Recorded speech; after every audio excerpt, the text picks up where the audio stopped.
El Imperio Romano fue el tercer periodo de la antigua civilización romana. El primer periodo fue la monarquía y el segundo la república. Repasemos muy brevemente el origen de Roma.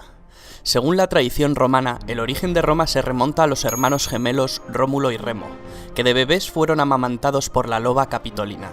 Más tarde, Rómulo mató a Remo y fundaría la ciudad de Roma sobre el monte Palatino, convirtiéndose en su primer rey. La forma política de Roma será la monarquía hasta que fue expulsado el último rey, Tarquinio el Soberbio. Después de la expulsión del monarca se creó un senado permanente que decidió abolir la monarquía, convirtiendo a Roma en una república. Durante la etapa republicana, su principal competidora fue la ciudad púnica de Cartago. Las guerras púnicas llevaron a Roma a salir de sus fronteras naturales, en la península itálica, y a adquirir poco a poco nuevos dominios que debía administrar, como Sicilia, Cerdeña, Córcega, Hispania y Liria. Fue en ese momento, al comienzo mismo de la República, cuando las conocidas siglas SPQR, Senatus Populus Quae Romanus, algo así como el Senado y el pueblo romano, se convirtieron en el símbolo de Roma.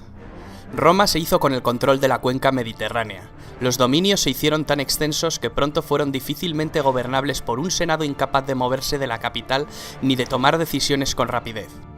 Así fue como surgieron personajes ambiciosos como el general Julio César, quien no solo amplió los dominios de Roma conquistando la Galia, sino que desafió la autoridad del Senado romano y reveló la importancia que tenía poseer la autoridad sobre las tropas para obtener rédito político.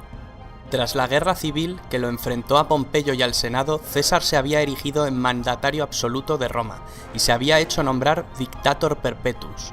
Tal osadía no agradó a los miembros más conservadores del Senado romano que conspiraron contra él y lo asesinaron durante los idus de marzo, dentro del propio Senado, lo que suponía el restablecimiento de la República, cuyo retorno sin embargo sería efímero. El precedente no pasó desapercibido para el joven hijo adoptivo de César, Octavio, quien se convirtió años más tarde en el primer emperador de Roma, tras derrotar en el campo de batalla primero a los asesinos de César y más tarde a su antiguo aliado, Marco Antonio, unido a la reina Cleopatra de Egipto, en una ambiciosa alianza para conquistar Roma. A su regreso a Roma, el poder de Octavio fue enorme, tanto como lo fue la influencia sobre sus legiones. En el año 27 a.C. se estableció una ficción de normalidad política en Roma, otorgando a Augusto por parte del Senado el título de Imperator Caesar Augustus. El título de emperador, que significa vencedor en la batalla, lo convertía en comandante de todos los ejércitos. Formalmente nunca aceptó el poder absoluto, aunque de hecho lo ejerció.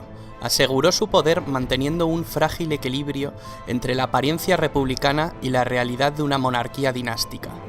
Los primeros emperadores desde Augusto hasta la muerte de Nerón, es decir, entre el 27 a.C. y el 68 después de Cristo, formaron la dinastía Julio-Claudia. El reinado de Nerón se asocia comúnmente a la tiranía y a la extravagancia. Se lo recuerda por una serie de ejecuciones sistemáticas, incluyendo la de su propia madre y sobre todo por la creencia generalizada de que mientras Roma ardía en un gran incendio, él lo contemplaba desde la distancia tocando la lira. Tras el periodo del 68 al 69, el año de los 4 emperadores, dio paso a la dinastía Flavia. A los Flavios le sucedieron la dinastía de los Antoninos, que trajeron la época dorada. En esta época, a lo largo del siglo II, el imperio alcanza su máximo esplendor. Destacar la figura del emperador Trajano, nacido en Hispania. Fue el primer emperador romano nacido en una provincia de Roma. Fue un gobernante eficaz y querido por su pueblo. Bajo su reinado el imperio alcanzó su máxima expansión. El último de los llamados 5 buenos emperadores de la dinastía antonina fue Marco Aurelio, al que le sucedió su hijo natural Cómodo, con el que reaparecerían muchos de los problemas previamente presentes en cuanto a sucesiones e inestabilidad. Tras el asesinato de Cómodo por su guardia pretoriana, el imperio se sumió en una época de confrontación civil, tras la que asumió el trono Septimio Severo, quien instauró la dinastía Severa, que termina con Alejandro Severo. Después, entramos en lo que se conoce con la crisis del siglo III, un periodo de 50 años de duración. Es un periodo de profunda crisis, durante el cual se producen fuertes presiones de los pueblos exteriores y una fuerte crisis política, económica y social en el interior del imperio. Tras una fase de anarquía militar en el que la seguridad y la unidad del imperio se habían visto gravemente comprometidas, Diferentes emperadores de origen ilírico y danubiano lograron reunificar el imperio y sentar las bases para restablecer la situación. Esta crisis se estabiliza con el ascenso de Diocleciano, que llevó a cabo un importante programa de reformas. El emperador Diocleciano comprendió que el imperio era demasiado vasto para gobernarlo en circunstancias tan graves, y decidió trocearlo. Esta época es conocida como la tetrarquía, o gobierno de 4. Implicaba que el gobierno del imperio se repartía geográficamente entre 4 gobernantes. Este sistema fue útil mientras estuvo al mando, pero colapsó en el momento en que éste abdicó. La gran persecución de Diocleciano fue la última y quizá la más sangrienta persecución de cristianos en el Imperio Romano. El sistema de la tetrarquía desembocó en una lucha entre gobernantes en la que solo podía quedar un emperador. Este fue Constantino el Grande, legalizador de la religión cristiana por medio del Edicto de Milán en el año 313. Convocó el primer concilio ecuménico universal en Nicea, en el año 325. En este concilio se unifican los dogmas y se sientan las bases del credo oficial. Se considera que esto fue esencial para la expansión de esta religión. Constantino fue el primer emperador cristiano. En esta etapa se produce el traslado de la capitalidad del imperio a la antigua ciudad de Bizancio, reconstruida y ampliada por decisión del emperador que pasó a denominarse Constantinopla. El imperio poco a poco fue entrando en declive. El emperador Teodosio I hizo de la religión católica la religión oficial del imperio. Tras su muerte, en el año 395, llega por fin la división administrativa del Imperio Romano en 2 mitades repartidas entre sus 2 hijos. Arcadio recibió el Imperio de Oriente y Honorio recibió el de Occidente. El Imperio Romano de Occidente, terriblemente desgastado tras las incansables incursiones bárbaras y el malestar social por la mala gestión de las tierras, desapareció en el año 476, fecha en la que se inicia la Edad Media. El Imperio Romano de Oriente perduró cerca de 1000 años más. El Imperio Bizantino, que acaba adoptando el idioma griego, sobrevivió hasta el año 1453, fecha de la caída de Constantinopla, la actual Estambul. Con el colapso del Imperio Bizantino, último vestigio del Imperio Romano de Oriente, finaliza la Edad Media, dando inicio a la Edad Moderna. El Imperio Romano en su época dorada estuvo en constante expansión, pero dentro de las fronteras del imperio reinaba la paz, lo que se conoció como Pax Romana, que permitió al imperio alcanzar su máximo desarrollo económico, comercial y territorial. En la cúspide de su poder, el Imperio Romano dominaba 3 continentes y numerosas urbes. Allí donde conquistaba, construía. La mayor evidencia del poderío del Imperio Romano es quizá su arquitectura y su ingeniería.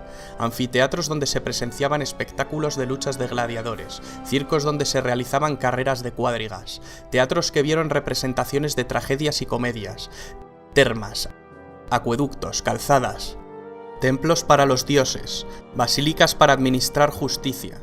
Porque no solo nos dejaron un gran legado arquitectónico, una de las mayores herencias fue quizá el derecho romano, uno de los más importantes cuerpos de legislación de la humanidad, y sin duda alguna el primero de Occidente y base del derecho actual. El Imperio Romano consiguió dominar una vasta extensión territorial, con unas mismas costumbres, un mismo modus vivendi para una ciudadanía multiétnica.